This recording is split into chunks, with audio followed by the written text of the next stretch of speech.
East Podcast, WATP. The world's worst stand-up comic, Tom Myers, is back with season 4 of Tom Myers versus the rest of the world. Well, thank God. We're going to be having goodness. that year in review episode coming up in December. Right, yeah. And we're going to have to revisit clips. this. So.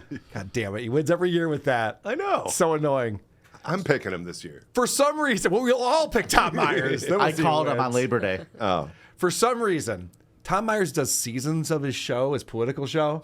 Like, does Congress take the summer? I mean, they take August off, I guess. Now I think about it, because that does make sense. But anyway, they take all of the summer off for whatever reason, and he's back. He's back, and he's ready to go. And you'll be shocked to know it starts with a Trump joke. Is the first joke out of the gate here. Oh, I know. Hold on, guys. Set your calendars. Let's listen. Hello, and welcome to a new season of Tom Myers versus the rest of the world.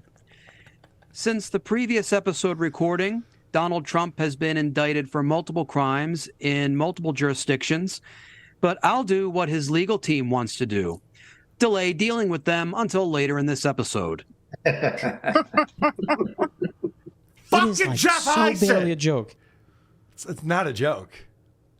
I don't know what. So he's trained his co-host to laugh when he stops talking, is what I've discovered. Because there's a bunch of things in here where you're like, that wasn't even a punchline. What does he throw him a treat? Yeah. Maybe. Yes. He holds it up during his big, long joke.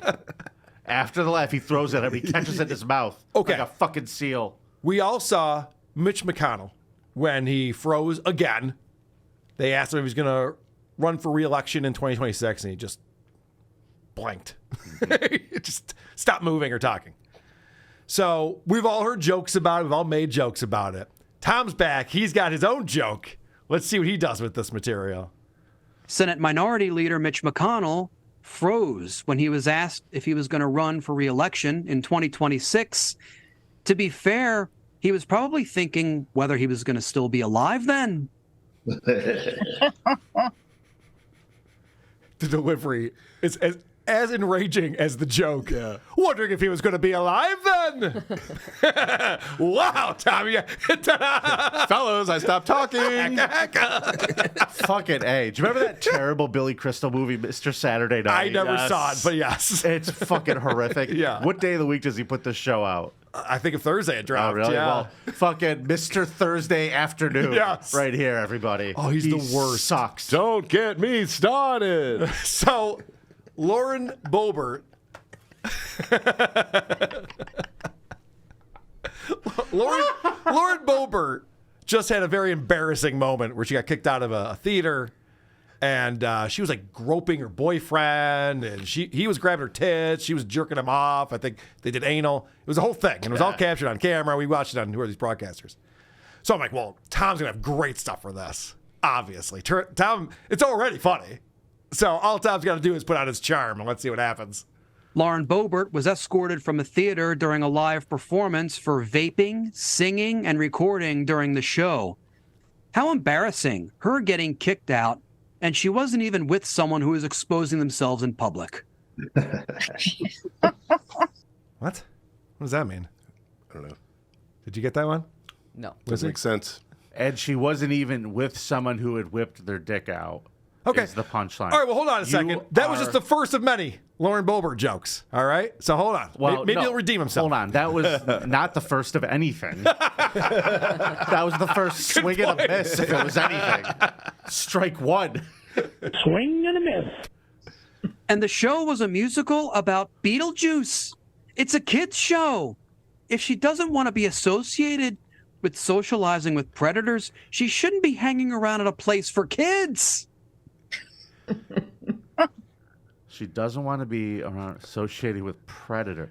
Where did the Predators come I have into no any of idea. this? And none of it makes any sense. Also, Beetlejuice was not a movie for kids. No. it's an adult movie. And what is with that more animated delivery? And what about here? You're going to see Beetlejuice? What's all this about? Yeah, I thought he was going to break into song. I feel like he took some notes. fuck? I feel like he took some notes this year for the new season and decided to be a little more animated. I decided to be a little more animated. Yeah. He kind of sounds like retarded Seinfeld. You're right. Okay. That's good because Chris is writing it down. Retarded Seinfeld. All right, you got And it would look a little something like this. This is gold. Oh, where's my Jell-O? Where's my Jell-O? This window is delicious. Have you tried this window, Uncle Leo? All right, so we're still talking about Beetlejuice. He's got more jokes for us here. I have a theory that she went to see the Beetlejuice musical because Beetlejuice's teeth are like those of her supporters. All right, I've seen the movie Beetlejuice. Is there someone with his teeth that's What did well known? Beetlejuice's Not that you would notice, but No, I mean, Good looking group. everyone's an asshole around here. Do not comment on our teeth. All right. All right, so that one I didn't really understand. Plus, like her supporters' teeth. that's so- the one that went. That was the one I'm just like, I'm not sure if that's a joke or not, Tom. I think you missed on that one. But hold on. He's got one more Lauren Boebert joke, and I think he really nails he sticks the landing, I guess is what they would say here. It's a shame Lauren Boebert didn't get kicked out of the Barbie movie because then the audience would have felt sorry for her and thought, it's a shame they're kicking out one of Margot Robbie's stand-ins. What? It's a shame she didn't get kicked out of the Barbie movie because then people would have thought it's a shame that she's getting kicked out of the Barbie movie. A message to Jeff Heisen. You're a pussy, Jeff. Yeah, shut up, Jeff. What Jeff, are you doing? you are the biggest loser in podcasting. such a loser. The fact that you are fucking second fiddle to Tom Myers and you even entertain a chuckle at this makes you a fucking loser. It's not good. I not hate good. Jeff Heisen more than Tom.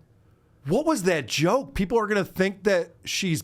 So when you go to a movie, you don't have anyone who's a stand-in for you. You know what I mean? It's not like a play where you might get sick or Do you something. think Or this is the assassinated.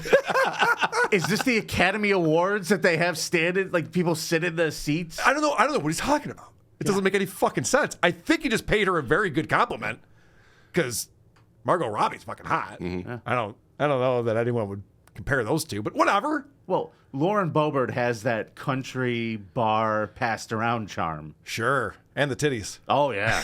Those titties. Let's not forget those titties. Yeah. I'm looking at you over there, Lucy. Oh, thank those you. titties. I appreciate that. Let's talk about Lauren. Oh. We're going to Beetlejuice them, am I right? Jesus Christ. Okay, so Bob Menendez was just indicted, and so Bob Menendez is a Democrat. Yeah. So I'm like, well, what's Tom going to do with this? He never rags on Democrats. Let's see what he does with it. New Jersey Senator Bob Menendez has been indicted once again on corruption charges after cash and gold bars were found in his closet and safe deposit box.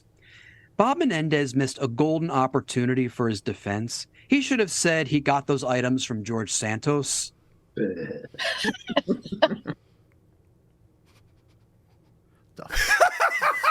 Fuck was that noise he made? He should have said a Republican made him do it. What the fuck noise was that Jeff Heisen made? It was like he was holding it in vomit. It really was. All right. Listen to that Let's again. listen to it again. From George Santos.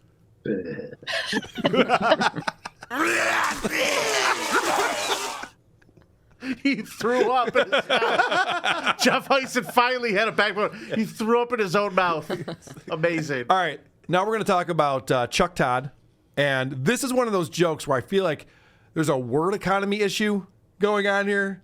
Like maybe pull some of these words out of the joke. Chuck Todd officially stepped down as the moderator of Meet the Press, and he bid farewell in a rather sentimental goodbye on social media. In return, of course, he faced a brutal roast from the internet, who wished that he not so much as step down from the role of moderator as step off a curb in front of an oncoming truck. You could have assembled 3 other jokes out of what you took out of that. He stepped down from his position. He should have just stepped off a curb. Yeah. Like, you just make that so much shorter and easier to get to. It's so hard to get to that point with him. Not that it would be a good joke. You can't make that into a good joke. I'm not saying that. And I'm trying to. Like, I'm sitting here thinking to I know. myself, how could you dissect this to make this one better? And There's no reason to ever try because, like, that. I feel like that punchline delivered in the right hands could be funny if somebody didn't see it coming, but Yeah, but we all saw it coming. saw it coming. Yeah. I was fucking waiting for it for an hour. It showed up late. Stepped off the curb into I a was waiting calling bus. people going, when is the punchline going to get here? I've been waiting. Okay. JFK Jr. is a Democrat, but he's not the right type of Democrat. So Tom does not like him. Robert F. Kennedy Jr. wanted to debate Dr. Peter Hotez on the efficacy of vaccines. Dr. Hotez won't do it, presumably because it's impossible to get 90 minutes out of vaccines work and you're a fucking idiot. Not a joke. Secondly, I do like Tom's childlike grasps on reality. Mm-hmm. Vaccines equals good. Republicans equals bad. He really does not understand any nuance to any of these issues that he's Yeah, talking you were about. way more succinct about it than he is. So. He has no clue what the hell he's talking about. He's really an idiot. Okay. Remember Threads? Remember when that was a thing? Facebook launched their Twitter competitor, Oh, yeah. Threads. It's already gone, right? No one talks about it. No one's ever been on it. Doesn't really. But it happened. And so Tom's got to make a joke about it because they've been off and now they're back. Threads has started as an alternative to Twitter. I was optimistic that it was going to be free of racists and sexism until I heard it was run by Mark Zuckerberg. Then I thought, fuck it, never mind. Anyway, it's a great chance for me to promote my Mastodon account. This is what I mean by he stops talking and they're like, oh, I guess we laugh now. It's a great way for me to promote my Mastodon account. Jeff has a family that's waiting for him. Jeff has so many other things. He's like isn't he a lawyer? Yeah. Isn't he like I think he's retired, but yeah. Okay. Well, you said retarded wrong. I did. He could be doing. I am convinced he could be doing better things than this. Yes! Raping children would be a better use of his time than podcasting with Tom Myers. Yes, Vinny, yes. I agree. I don't agree with you often, but yes, raping children is much better than listening to Tom Myers. Yeah, hard to argue. Okay. Everybody wins. Now, I'm going to declare that maybe I'm the idiot on this next one because I away. don't get this joke at all. Please explain this one to me if you guys understand it. The Jack in the Box restaurant chain has opened a Snoop Dogg themed chain in California, which explains why everyone who has eaten there no longer has glaucoma. It's a weed joke. Uh-huh. That's as far as I got. Does weed cure glaucoma? I think so. Doesn't cure. Well, it. yeah, but it like helps with it. Does it really? Yeah, I'm 99% Yeah, sure. it that is does. like that's. Okay. That's a really, I didn't know that. Yeah. Okay, so All right. Okay. your declaration has been accepted by Chris, Lucy, and I. I'm a fucking idiot. But I have to tell you guys, this is exciting. This is literally the worst joke Tom has ever written and told, ever. It's even worse than Bong Hit Transplant. I'm declaring it right now. All right, get to your shelters before you play it. Without further ado, Tom's worst joke ever. Networks are considering taking reruns of That 70s Show out of syndication because of star Danny Masterson's rape conviction. I thought they should have pulled the show because of Ashton Kutcher because, well, he's Ashton Kutcher. Oh, God. When did he turn into Husey? He's doing that. Yeah, I weird know. It's thing. getting real weird. Yeah. But did you hear even Jeff Heisen's reaction was like, oh, Yeah. what the fuck was that? Let's hear that punchline again. He looks so confused as to what just happened. Let's hear that again. Well, he's Ashton Kutcher. Oh, Oh. I see.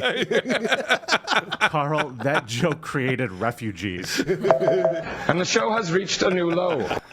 That is a bomb, folks. Wow. I don't even know why he thought that was going to be funny or what he was going for there. They should get that show off the air because it's got that guy in it. Goddamn. I don't even feel bad about that Beetlejuice joke anymore. Like, yeah, it I was feel fucking great. fantastic. Yeah, his teeth. Yeah, right. God damn it. I'm going to start a community. Okay, so that's the end of his monologue. After that, he goes, okay, and on with the show. He introduces the panel, and Jeff Heisen's got a hot take right out of the gate here. How was everyone's summer? Well, Tom, it's been so long. How was everyone's summer? What's the deal? How was everyone's summer? Well, Tom, it's been so long since I've seen you. Like Beetlejuice, I said, Tom Myers, Tom Myers, Tom Myers. And there you are. So it's great to be back. This is so uncomfortable. So you had a good summer? Well, what's so funny about that is that Tom's on there with 3 or 4 other people. And he does this twice where he goes, how's everyone's summer? How's everyone doing? Which is a terrible way to start a conversation on a podcast. If you're going to talk to someone, look at them and ask them a fucking question. Not just like, all right, now someone else talk for a while. Yeah. See, it doesn't work. And the problem, he has them trained too well. Like, he stops talking and they all just go, ha, ha, ha. Yeah. I'm asking you a question this time. Yeah, good point. You're coming out strong with the Liz Truss reference within the first 5 minutes of season 4. That's why this podcast is beloved. How's everyone else doing? Good. Good. Glad to be back. It's been an exciting few months. We have a lot to talk about. How's everyone else doing? Was his second question after how was your summer? That's his way of saying, well, that first response sucked. Yeah. Let's try again. Let's try again. Someone else do something. How's the family? Everybody doing well? This guy has no idea how to podcast. Do you guys want to listen to me tell jokes some more? I mean, what are we going to do next? Too bad. Yeah, too fucking bad. Well, this episode starts with an ad read, which I was shocked by, especially because of the content of this ad. Hello, Tom Myers here. If you're like me and you've got a lot to say, a lot of stories to share, a lot of opinions to give, then listen up. I'm going to talk about something that's going to take your passion for podcasts to the next level. I'm talking about the 7 Million Bikes podcast course. This is the podcasting course you need. Imagine having the skills, the knowledge, and the confidence to create, produce, and grow a successful podcast. And you're not doing it alone. I'm talking about Neil Mackay, the podcast guy, founder of 7 Million Bikes podcasts. He knows what it takes to turn your passion into a podcast that stands out. He's going to guide you through everything from podcast ideas that resonate to nailing that audio production and even editing your episodes like a pro. With 23 tutorials and over 3 hours of video content, this course is packed with practical tips, real-world examples, and everything you need to know to get started. This guy should not be promoting anything that says how to do a podcast. Nick Mackay, the podcast guy. Yeah, you never heard of him? Nope. Can't say that I have. Household name. Yeah.